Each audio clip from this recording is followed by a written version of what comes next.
name is Lee Porter from Muhlfeld Motorsports, and I'm with our founder, Bill Muhlfeld, and we're here just to tell you more about Motorsports. How are you doing, Bill? Doing well, Lee. How are you doing tonight? I'm doing well.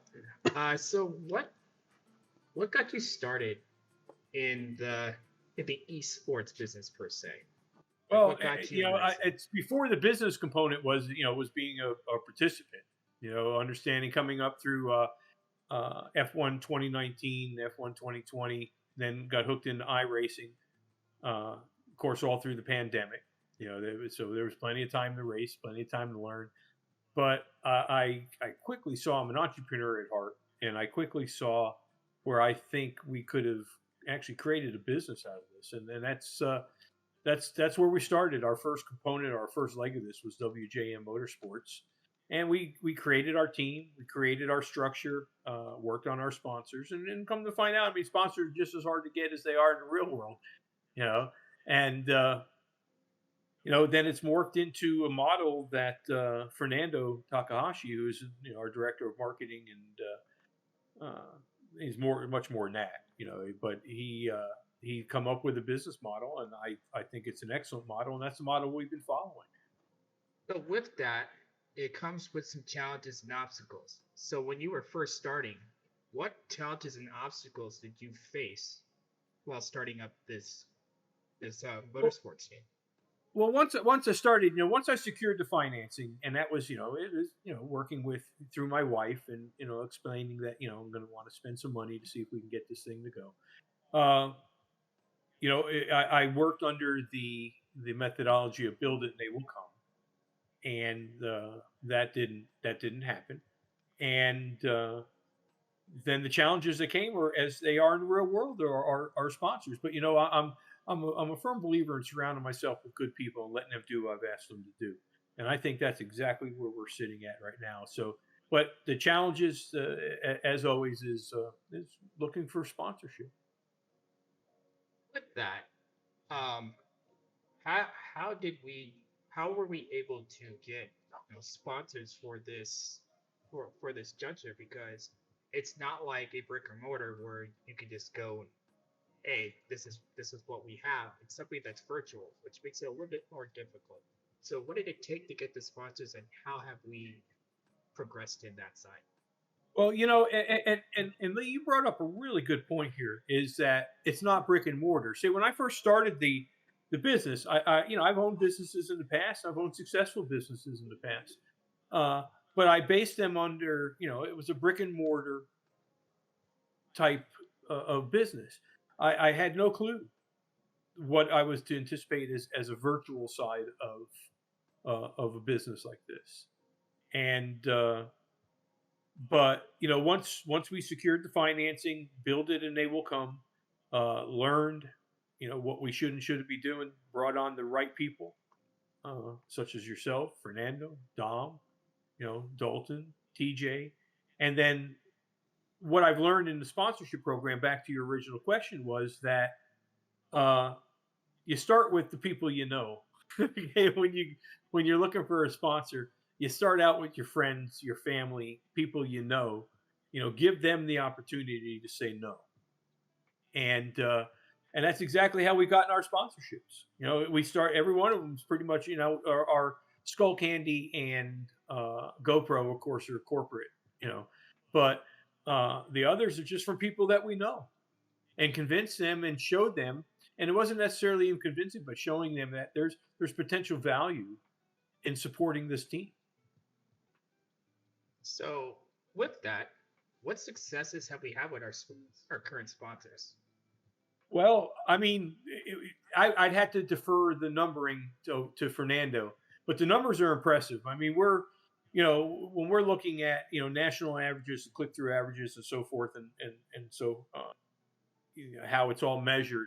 National levels are point 0.07%, point 0.05, 0.7, and we're sitting in the 7 and 8% percentiles. As a matter of fact, some of our sponsors, when we given those numbers, we're very, very surprised to see how much traffic we were able to drive to them through our content.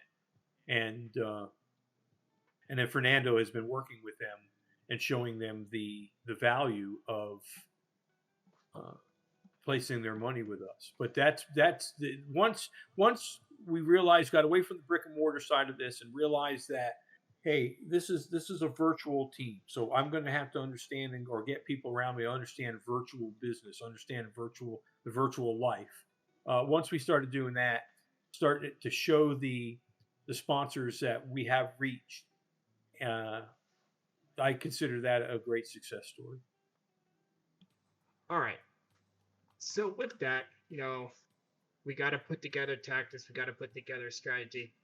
I know that's more of my department here, but this is me asking you that very question. How do we prepare with strategy and tactics for these races like Sebring and like Daytona in February? Yeah, we contact Lee Porter. Yeah, we at least set the direction of what we're doing. But again, it all comes down to practice. It all comes down to understanding the track. We got a new component in iRacing that is very exciting, but it's also very nerve wracking. That is, raining. Okay, it's raining, and man, that just adds a whole new thrilling element to this. But the fact is that there's no way that we can go out there and be competitive.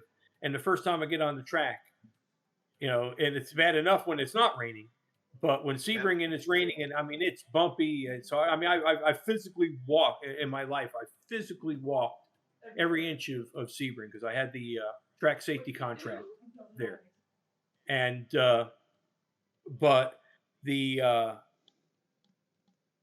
it all comes down to the dedication that it takes to practice. That's very true. And let's talk about the team because I think it's what, six of us left. I Yeah. think I got six.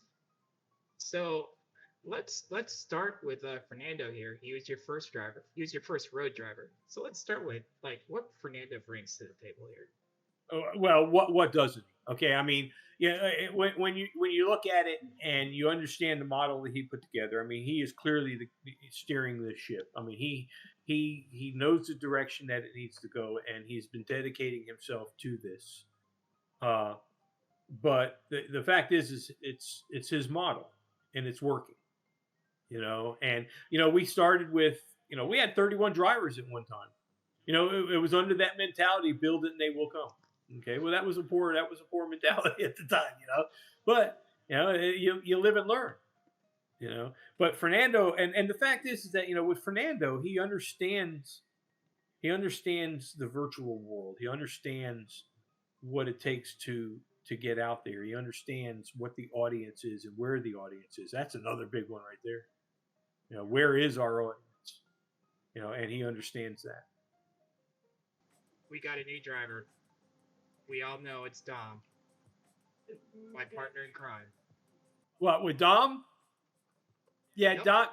Don's the road race ringer. Okay. I'm so glad that he was brought on board. And that's, I think, a collaboration between you and Fernando. Uh, he brings an enormous talent to the roadside. Okay, and then with you in his ear, with you, showing what he can't see, it's a formidable force. There's no doubt about it that Dom and yourself as a spotter is a formidable force, and he's running top splits, and it takes a lot to get to a top split. People don't understand just how hard it is to make that achievement, and we've got a part of the team. Oh yeah, he drags me in top split all the time. Trust me, I know.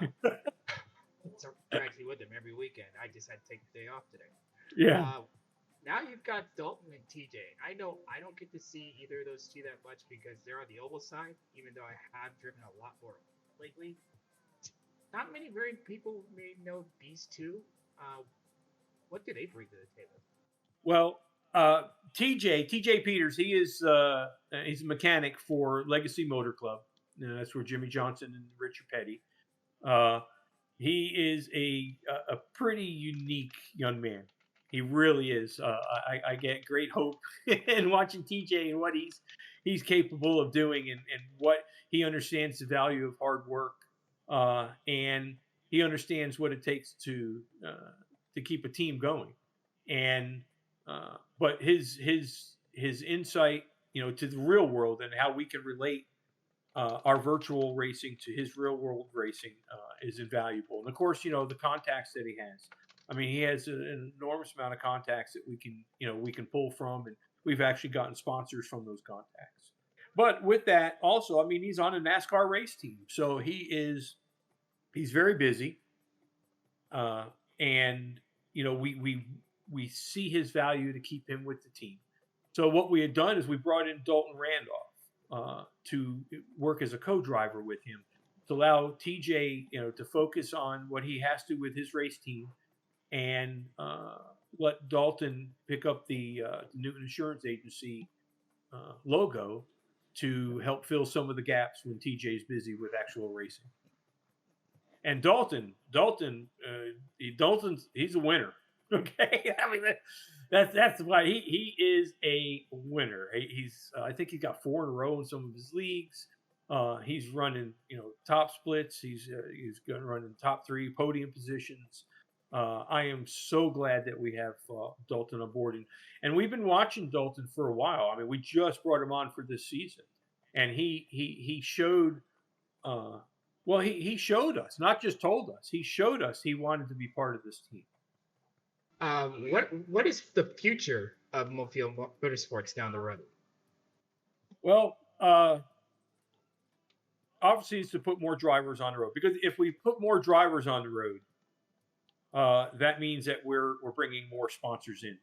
More sponsors come in, the more that we can build the team. More sponsors that come in, the more we can put people that are going to help you and that you can work with.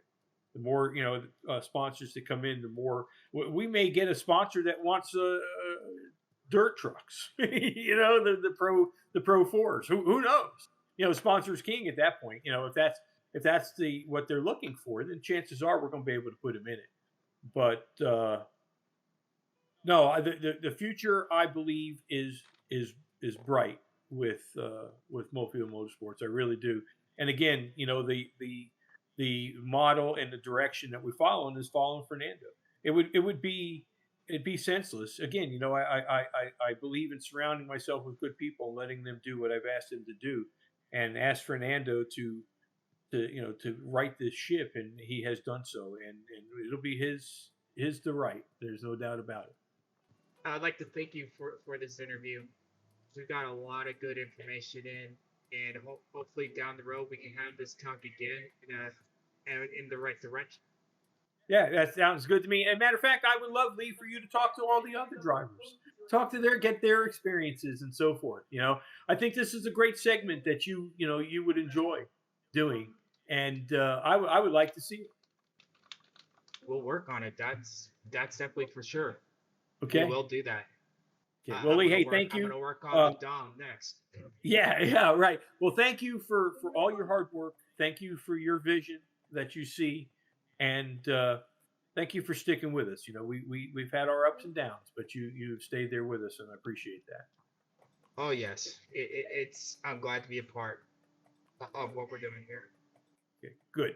Me too.